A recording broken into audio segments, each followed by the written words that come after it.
यदि आप board class यानी 10th या 12th किसी भी क्लास में हैं तो ये वीडियो आपके लिए बहुत हेल्पफुल हो सकती है। वीडियो को एंड तक ज़रूर देखें दोस्तों।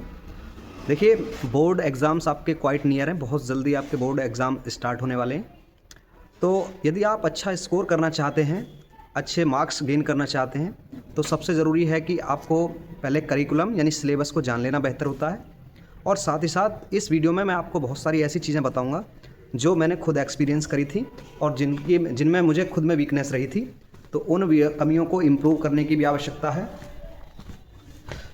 तो सबसे पहले बात करता हूँ मैं पहली कमी की। वो ये होता है कि बच्चों को सिलेबस का ही पूरा नॉलेज नहीं होता, खासकर 10th या 12th क्लास में यदि आप हैं तो। पहले तो आप 10th या 12th क्लास का पूरा कंप्लीट सिलेबस निकाल लें।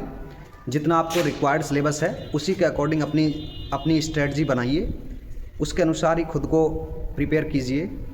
दूसरा, यदि आपको प्रॉपर सिलेबस की नॉलेज है और आप अच्छे से मार्क्स गेन करना चाहते हैं तो आप सिलेबस को छोटे छोटे टास्क में डिवाइड कीजिए। फॉर एग्ज़ाम्पल कि यदि कोई मुझे मैथ के क्वेश्चन सॉल्व करने हैं और मैथ के क्वेश्चन सॉल्व करने के लिए मुझे यदि फॉर्मूले ही पता नहीं है तो मैथ के क्वेश्चंस को मैं सॉल्व नहीं कर पाऊंगा। तो इसलिए ज़रूरी है कि छोटे छोटे टास्क में फॉर्मूले को डिवाइड कर लें और चैप्टर वाइज फॉर्मूले की एक लिस्ट तैयार कर लें। इसी तरीके से अन्य सब्जेक्ट में भी आप कर सकते हैं। अन्य सब्जेक्ट में भी आपको पकड़ बनानी चाहिए। यदि आप अच्छे मार्क्स गेन करना चाहते हैं तो मेरे 5 सुझाव आप मान लीजिए, आप अच्छे से मार्क्स गेन कर लेंगे और अपनी परसेंटेज को इम्प्रूव कर सकते हैं पहले के कंपैरिजन में। पहला पॉइंट है सबसे ज़रूरी कि आप एक टाइम टेबल बनाएं। अपनी स्टडी को लेकर के एक टाइम टेबल होना ही चाहिए आपके पास, शेड्यूल फॉलो करें।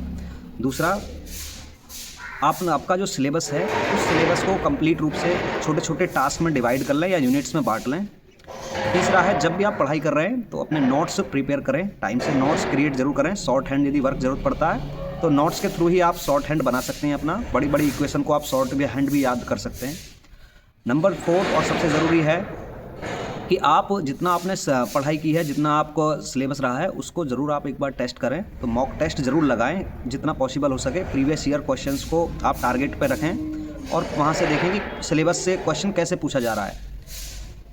और सबसे लास्ट पॉइंट जो है इम्पॉर्टेंट है कि आप रटने पर ध्यान ना दें, आप कॉन्सेप्ट को क्लियर करें। चाहे उसके लिए प्रॉपर कोई वीडियो या यूट्यूब से आप हेल्प ले सकते हैं। फॉर एग्जांपल, यदि आपका मैथ स्ट्रॉन्ग नहीं है और मैथ में कोई APGP नाम से सब्जेक्ट आता है और आपको उसकी समझ नहीं है तो आप एक कंप्लीट लेक्चर लें। रटने वाली चीज़ों से बचकर रहें, रूट मेमोराइजेशन को फॉलो ना करें, आप कॉन्सेप्ट को क्लियर ज़रूर करें। Thank you so much.